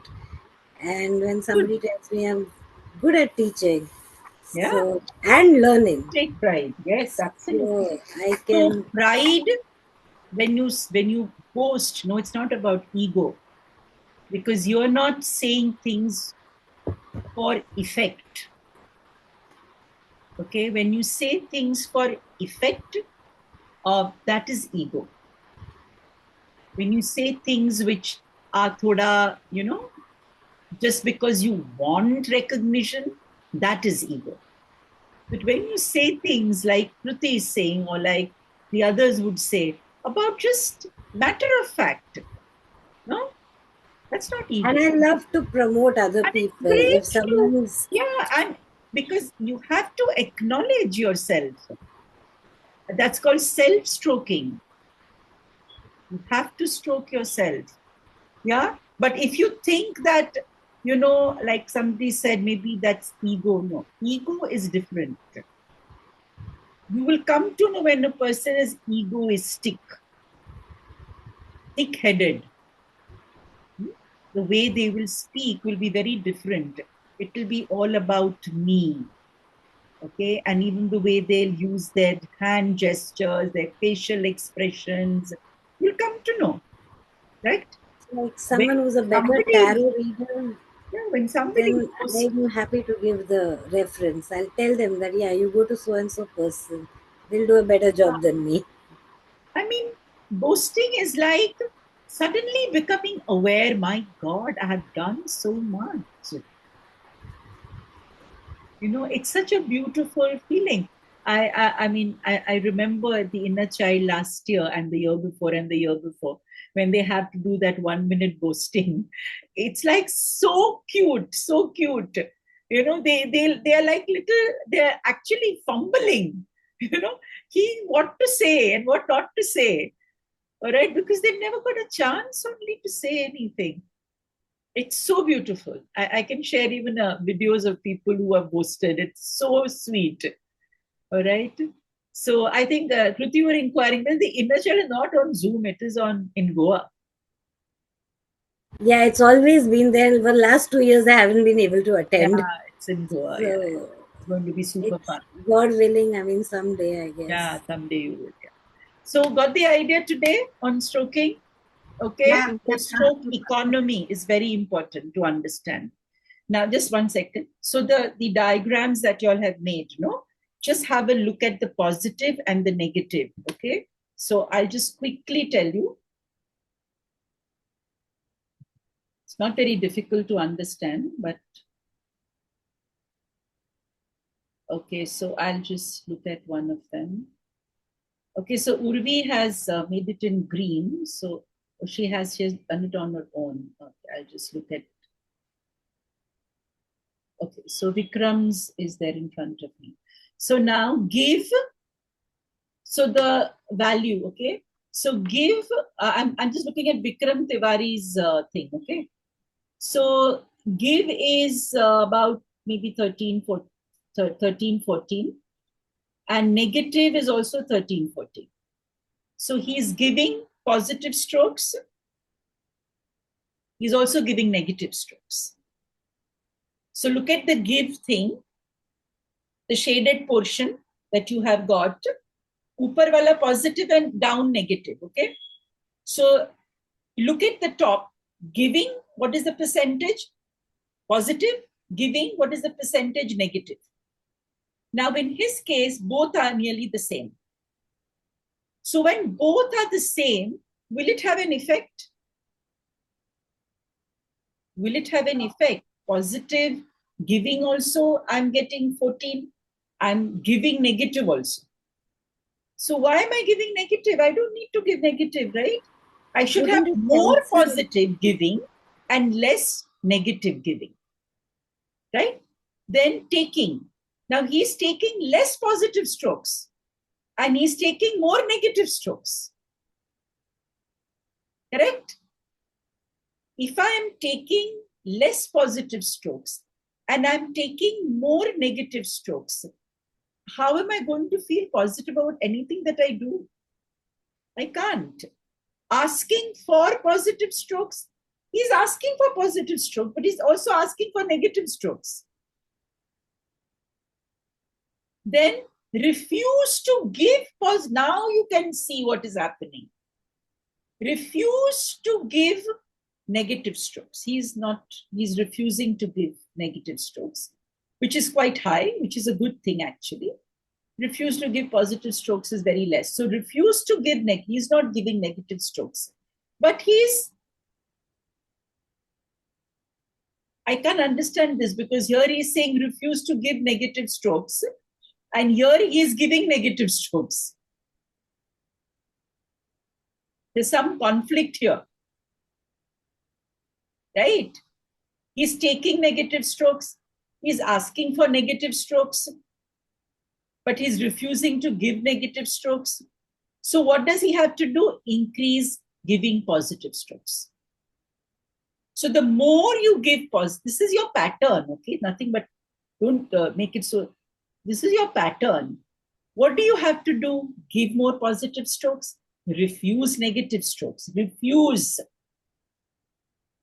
And ask for more positive. So with Vikram, I would say he needs to take more positive strokes which come to him, for which he will need to recognize what is positive stroke. If somebody smiles at me, that is a positive stroke, non-verbal. Sometimes you don't realize positive strokes when they come to you one day. ऐसा होता है? ऐसा होता है कि नहीं होता? You're not able to recognize positive strokes coming to you. You're not paying attention. If you start paying attention, you will realize how many positive strokes are coming to you. If somebody just says, thank you so much for helping me out, that's a positive stroke. If somebody says, just thank you, that's a positive stroke. If somebody says, that's also a positive stroke. If somebody smiles and says, that's also a positive stroke. Thousands of ways positive strokes are coming to us, but we are not paying attention. So I would say from today, start paying attention to everything the surrounding is giving you. Whether it is people, whether it is nature, whether it is anything coming to you. Okay? And you will see that your stroke bank will start getting filled up. Okay? Now, मुझे एक पूछना है. So I want to ask you something. Yeah. Sometimes what happens कि ना कभी कभी मैं मतलब यूजुअली मैं सबको है ना न्यूट्रल पॉजिटिव स्ट्रोक्स देती हूँ, वेदर इट्स अ मेल और फीमेल, बट समटाइम्स मेल है ना कभी मिसअंडरस्टैंड कर लेते हैं, like you know For that, you will may have be to ज्यादा see. For that, Peter, you will have to see how you are stroking. Stroking mane, your posture, your gesture, your facial expression, your body posture. Okay? Sometimes when we are stroking, the words that we use in our strokes. Verbal, हाँ. Again, what are the words that you're using? Are those words trying to communicate something to the person? And if it is commonly happening, ek ya do, one or two is not important. If it is a common concern from your side, then maybe you'll need to change the words. नहीं, just smile भी, sorry, like से suppose अगर कोई काम करने वाले helpers है, कोई कुछ सर्विस मैन है जैसे कारपेंटर और somebody like that, और उनको हम मतलब रेसिप्रोकेट करते हैं, थैंक यू भैया या ऐसा कुछ, तो वो गलत नहीं है ना? लाइक नहीं, गलत क्यों है? गलत नहीं है. You can say thank you भैया. Okay. That shouldn't be a problem. Okay. All right. So everybody understood? Stroking is a huge chapter. It's a huge thing. It can change your life completely if you start understanding how strokes can be used. Okay, everyone? So thank you so much for today. It was wonderful. Thank you, Thank you so much, ma'am, for the wonderful class. Thank you. Thank you. Sorry, we have gone overboard. Thank you, ma'am. Thank you. Thank you. Thank you, ma'am. Thank you. Thank